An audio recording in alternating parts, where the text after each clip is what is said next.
Olá, eu sou a doutora Carolina Capurusso, pediatra e colaboradora voluntária das orientações de retorno à aula com segurança elaborados pelas Secretarias de Estado de Saúde e de Educação de Minas Gerais. Assim como eu, vários médicos também colaboraram para que esse protocolo fosse feito com maior respaldo científico, seguindo orientações da CDC, OMS, Ministério da Saúde e OPAS. O objetivo desse protocolo é orientar e promover estratégias de retorno visando o bem-estar de todos. Sabemos que a infecção pelo novo coronavírus, ou SARS-CoV-2, está desde o final de 2019, sendo que no fim de março a OMS considerou pandemia. A apresentação da infecção pelo Covid-19 é bem variável, desde casos assintomáticos até aqueles extremamente graves. Outro fator importante a considerar é que crianças de 0 a 19 anos têm sim um quadro bem mais benigno, sendo que 85 a 95% evolui de forma assintomática, leve ou moderada na fase aguda da doença. As condições de segurança e de saúde são extremamente necessárias para que esse retorno seja feito com consciência e seguro para toda a comunidade escolar. O diálogo contínuo entre pais, professores, gestores, unidades básicas de saúde e mesmo autoridades sanitárias locais são muito importantes, assim como a capacitação de todos no entendimento dessa nova infecção.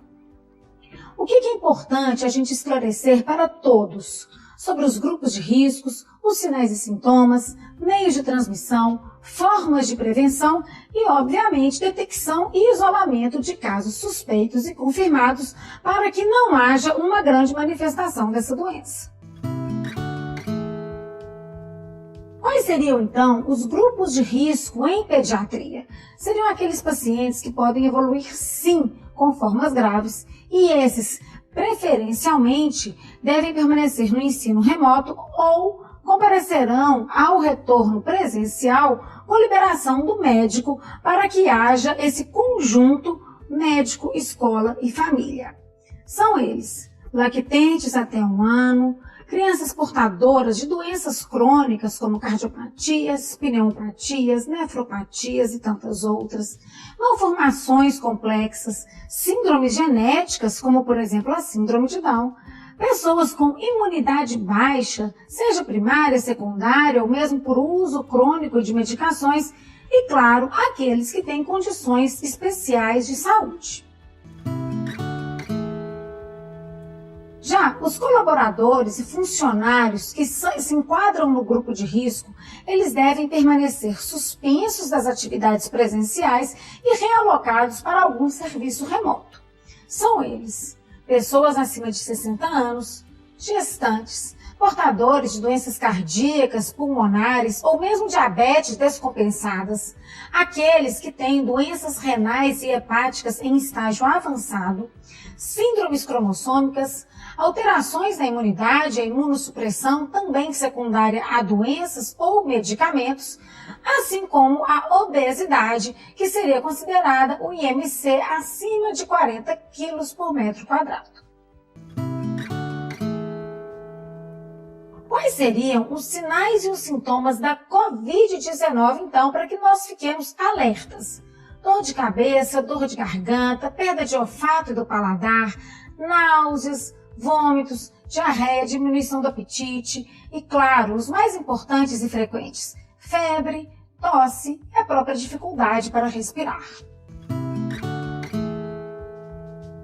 Um fator importante é a gente definir o que seria essa síndrome gripal para que essas pessoas entrassem em isolamento e procurassem o atendimento médico da forma mais rápida possível. Bom, essa síndrome gripal ela é caracterizada por indivíduos com 2 ou mais dos seguintes critérios: febre, calafrio, dor de garganta, dor de cabeça, tosse, coriza e alterações do olfato e do paladar. Como se dá, então, a transmissão da Covid-19? Sabemos que o principal meio de transmissão é através das gotículas de saliva, espirro, tosse e catarro, E isso pode acontecer por contato direto com a pessoa contaminada, como por exemplo aperto de mãos, posterior contato com olhos, nariz e bocas, ou mesmo contato com superfícies que estejam contaminadas e, claro, depois colocar na sua boca, olhos e nariz sem realizar a higienização. Quais seriam, então, as medidas preventivas da Covid-19 para que nós tenhamos segurança no retorno escolar? Primeiro e o principal é o distanciamento social. Consideramos que 1,5 metro, de acordo com as diversas orientações, seja necessário para que haja essa medida preventiva eficaz. Depois, o uso de máscaras e protetores faciais por todos. Lembrando aqui que aquelas crianças abaixo de 2 anos não é recomendado a utilização de máscaras. E para os demais, tem que ter uma conscientização do uso adequado destes. Além disso, a limpeza frequente das mãos e das superfícies é extremamente importante. Etiqueta respiratória, ou seja, cobrir a boca ao tossir, não olhar para a pessoa quando estiver tossindo também é de suma importância, assim como o isolamento dos casos suspeitos e confirmados, assim como dos contatos que tiveram com essa pessoa. Falando um pouco da higienização das mãos. O que tem que ser feito? Ela deve ser frequente, utilizando água e sabão ou álcool gel, pelo menos por 20 segundos e secar com papel toalha descartável. Essa higienização frequente tem que ser na entrada da escola, na entrada da sala de aula, assim que tiver contato com alguma superfície, após ir ao banheiro, após receber o seu lanche, e sempre orientada pelos funcionários e responsáveis por aqueles estudantes. Quanto às máscaras, a gente tem que ter clareza que antes de colocar a máscara é necessário higienizar as nossas mãos. As alças, elas devem ficar atrás da orelha ou da cabeça. É importante que cubra completamente a boca e o nariz, sem deixar os espaços nas laterais. Também é muito bom frisar que a gente não deve tocar a parte da frente da máscara para não contaminá-la. E retirá-la através dos elásticos ou tiras laterais, sem encostar na frente, evitando também o uso de maquiagem ou base durante a utilização da máscara para que não haja maior contaminação. E a troca e a lavagem das máscaras, ela é fundamental. Nós devemos trocar as máscaras sempre que ela estiver úmida, suja, danificada, se você tiver com dificuldade para respirar, e claro, as máscaras descartáveis devem ser trocadas após 3 horas de uso. Já as máscaras de tecido, elas podem ser reutilizadas até 30 lavagens. Essa lavagem desse tecido, ela deve ser separada das demais roupas. O ideal é que deixe em molho em uma solução água sanitária. Essa solução, ela pode ser feita com 2 colheres de água sanitária para cada litro de água. E após esse molho, enxaguar bem e depois de seca, passar com ferro quente. Dessa forma, você pode utilizar a sua máscara de tecido com bastante segurança. E a etiqueta respiratória? Bom, como eu já disse, é muito importante que a gente cubra o nariz e a boca com o cotovelo ao tossir ou espirrar. Outro fator muito importante é o uso do lenço descartável para a higiene nasal e ele deve ser jogado fora após essa higiene. Devemos também evitar tocar mucosas, olhos, nariz e boca. E, óbvio, realizar a higiene adequada das mãos após tossir ou espirrar. Um tópico também de super importância é o isolamento de casos suspeitos e confirmados. Caso alguém da comunidade escolar, funcionários, colaboradores ou estudantes apresentem quaisquer sintomas, eles devem permanecer em casa ou retornar para sua casa se estiverem na escola no momento. Também é importante que sejam comunicadas à escola e às autoridades locais para que sejam feitas as estratégias adequadas. Além disso, o paciente deve ir à unidade básica de saúde para que seja atendido por um serviço médico. Sabemos que a síndrome inflamatória multissistêmica pediátrica é rara, mas temos alguns casos, sim, na faixa etária pediátrica. Para definição de caso e condução, vocês podem acessar a nota técnica da Secretaria Estadual de Saúde no seu site. E as crianças que apresentarem as definições de caso para síndrome inflamatória multissistêmica, elas devem ser afastadas das suas atividades, procurarem o atendimento médico o mais rápido possível e, claro, deve ser realizada a notificação pelos estabelecimentos de saúde e ou vigilância epidemiológica municipal. Para o manejo, então, dos casos suspeitos e confirmados, nós temos basicamente 3 situações que merecem atenção.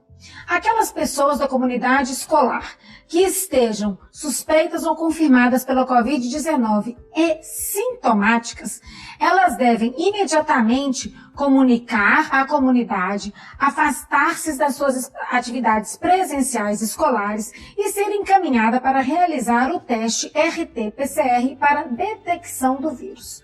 Claro, a avaliação dos contatos próximos também se faz necessária. Quando que a gente pode voltar com essas pessoas que foram sintomáticas? Considera-se seguro o retorno após 10 dias dos primeiros sintomas ou 20 dias para aqueles que tiveram sintomas graves, desde que estejam 24 horas sem febre e, obviamente, sem o uso de algum medicamento para baixar a febre e desde que estejam sem nenhum sintoma respiratório. Já aquelas pessoas com casos suspeitos ou confirmados da Covid-19, mas encontram-se assintomáticas e apenas tiveram seu exame positivo, elas também devem comunicar à escola, às autoridades, afastar-se das suas atividades presenciais e, claro, fazer o controle do teste RT-PCR, assim como a avaliação dos contatos próximos dessa pessoa. Quando que o assintomático poderá ter o seu retorno presencial? Ele poderá voltar desde que esteja 10 dias desde a coleta do exame que veio positivo para a Covid-19 e, se em algum momento ele apresentar qualquer sintoma, ele se enquadra nos casos de pessoas sintomáticas devendo seguir aqueles critérios.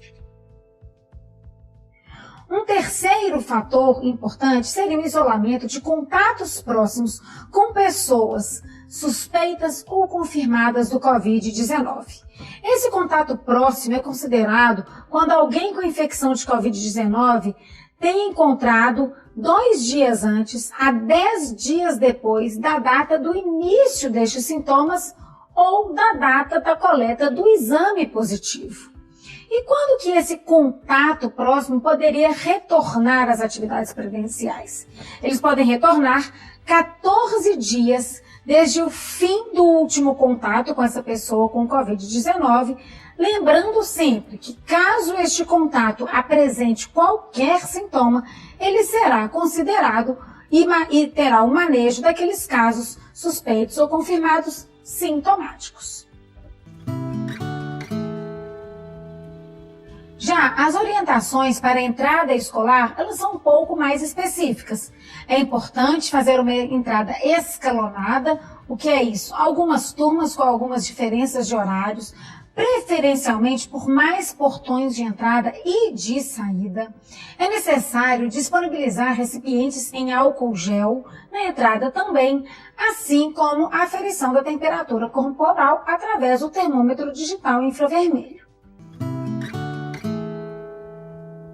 Professores e colaboradores, eles têm um papel fundamental nessa comunidade escolar.